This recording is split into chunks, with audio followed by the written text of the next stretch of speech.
সবসময় তাদের পাশে থাকব, তাদের সাথেই থাকব।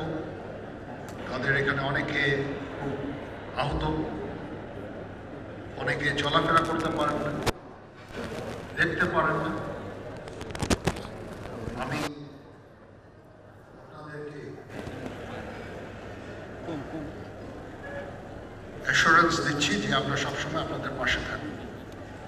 আজকে এই ইফতার আয়োজন এবং আপনাদের যে আর্থিক সহায়তা ভবিষ্যতে আজকেও কিছু কিছু করে আমরা দিব, এর উদ্দেশ্য এটার জন্য এই যে আমাদের বিজনেস এন্টারপ্রেনার ব্যাংকার্সরা তারাও এখানে উপস্থিত হয়েছেন,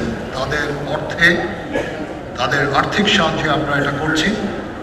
তাছাড়াও ডিজিএফআই আপনাদের জন্য টাকা অর্থ দান করেছেন, সেই অর্থ আপনার কাছে পৌঁছাবে ইনশাআল্লাহ। এসএসএফ স্পেশাল সিকিউরিটি ফোর্স টাকা দিয়েছেন এবং এই সমস্ত ব্যাংকাররা টাকা দিয়েছেন। আমরা সেনাবাহিনীর তরফ থেকে টাকা খরচ করছি। আমরা আজ 4200-র উপরে আহতদের চিকিৎসা আমরা দিয়েছি এবং দিয়ে যাচ্ছি।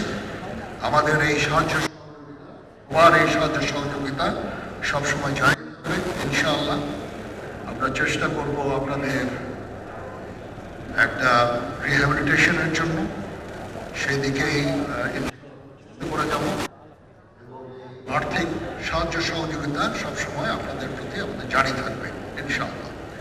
আপনারা কখনো মনোবল হারাবেন না, মনোবল হারানোর কিছু নাই। আপনারা জাতির কৃতি সন্তান, দেশ এবং জাতির জন্য অনেক কিছু ত্যাগ করেছেন। আমি আপনাদের অভিনন্দন জানাচ্ছি, প্রতি কৃতজ্ঞতা জানাচ্ছি এবং আপনাদেরকে এই অ্যাসুরেন্স দিচ্ছি যে আমরা ইনশাআল্লাহ। সবাই ভালো থাকেন। এখন মোনাজাত হবে, মোনাজাতের পরে আমরা ইফতার করবো ইনশাআল্লাহ। ধন্যবাদ সবাইকে।